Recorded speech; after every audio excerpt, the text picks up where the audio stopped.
I didn't have parent lock tags at that time because I wasn't terribly interested in it. But I ended up with an Alex who was asking, and I was like, you know what? Why not? I'll try it. And I really liked it. So I read up on all the stuff on it and was like, I like this. I want to keep doing this. Any others? Talk about how much you love me. No, really, just talk about cats or something. I have cats.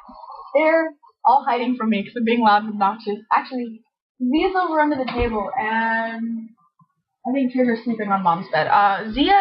She's part like ragdoll and part Siamese.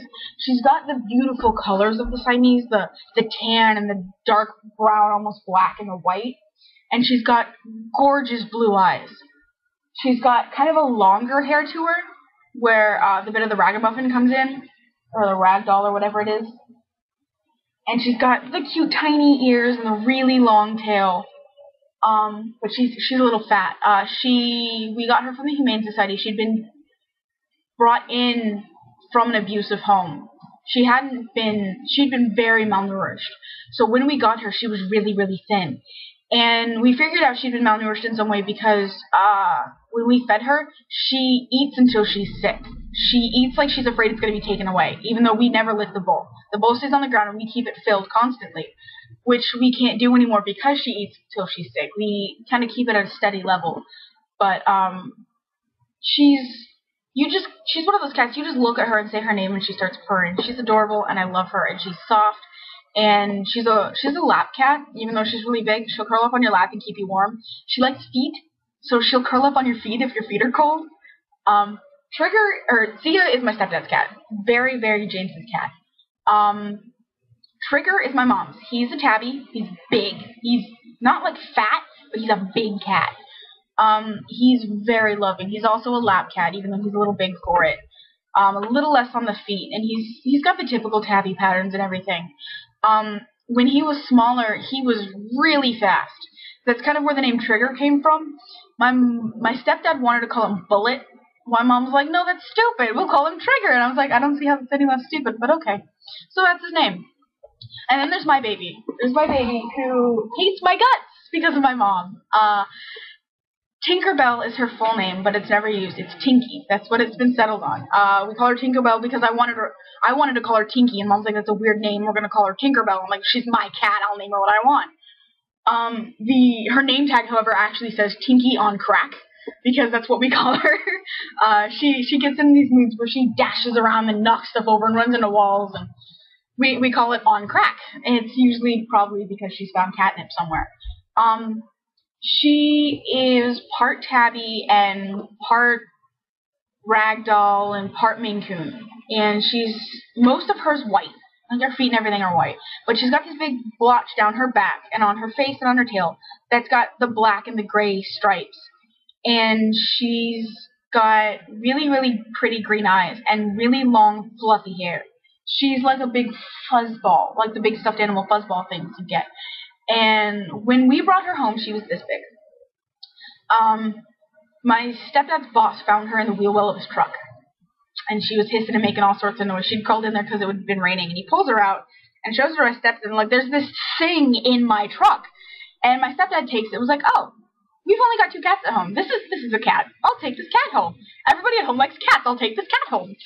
And I'd been really sick that entire week. I'd been alternating between laying on the couch, laying out on the patio, and laying in the bathroom. I would get really, really, really cold, so I'd go curl up on the cement on the patio with a blanket. And I'd get really, really warm, and I'd go sit on the patio or on the tile in the bathroom. I was also throwing up a lot, so there was the whole bathroom. And when I was feeling sort of okay, I'd curl up on the couch and watch TV. I'd been on the couch when he brings her home. He comes home and calls my sister, or calls Dio, and says, come outside and come get this thing from me. Doesn't say what it is. So Dio comes inside and is like, this is for you, and drops this ball of fuzz on my chest. And I look down and I'm like, what is it? Because she'd been covered in so much oil and grease, she was black. She was gross. And it moved and looked up at me. I'm like, oh my god, it's a cat! It's a cat and it's mine! And that's where she slept, was on my chest for weeks. She'd have to sleep right there and she'd curl up next to me on the bed. My parents are divorced, so I've been going back and forth between their houses, and I'd made a decision where I want to pick where I want to live. So my parents are like, well, first you're gonna spend 3 months at mom's and then 3 months at dad's, and then you can choose. This was at the last 2 weeks of my 3 months at mom's when this cat's brought home. And I go to my dad's for 3 months, and I get to see her every other weekend, and that's it. And during that time, my mom takes care of her. And my mom loves her and everything. And I come back after that 3 months deciding I'm going to live with mom, and my cat wants nothing to do with me. She won't come near me. When I came out of the door, she ran down in the mom's bedroom, hiding under the bed. Yeah, she's not even out in the doorway right now. She hates me, and I hate it. She's my baby. And was there any others over here? Let's see. Go in depth about your multiple AUs and how you feel about them, favorite things about them. I'm not going to go very in depth because this video is already 20 minutes long, and I don't know what I'm going to do about that. Let's see. There's the main storyline with all the family, and then with him dating Alex. The branch from that would be dating Meredith. All the family still, all the family problems, but dating Meredith, and Alex is just his best friend. There's dating Kathy, where everything's the same. Jamie and Alex and Meredith are just friends, and he's dating Kathy. And that when he ends up moving out of London and going to live in Manhattan with Kathy. There's dating James, with all the family problems, except Matthew's a little worse than that one. I've made Matthew just a little worse because it brings out the protectiveness in James. There's the Devil Inside AU, which is split off of the Meredith one.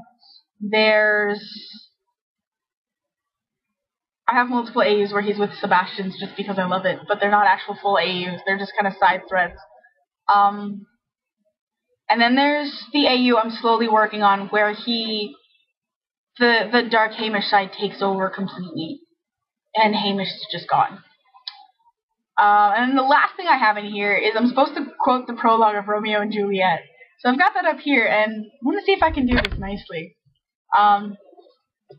Two households, both alike in dignity, in fair Verona where we lay our scene. From ancient grudge break to new mutiny, where civil blood makes civil hands unclean. From forth the fatal loins of these two foes, a pair of star-crossed lovers take their life. Where misadventure piteous overthrows, do with their death bury their parents' strife. The fearful passage of their dark-marked love, and the continuance of their parents' rage, with but their children's end naught could remove, is now the 2 hours traffic of our stage, in which if you with patience patient ears attend, what here shall miss our toil shall strive to mend. Okay, that was really bad. I started swearing really bad. Okay, so that's kind of it, unless something came in while I wasn't looking. Yeah, that's it. So, yeah, there. I didn't get any silly requests. I was kind of hoping for those, but okay. Well, that's it. Hope you guys enjoyed it.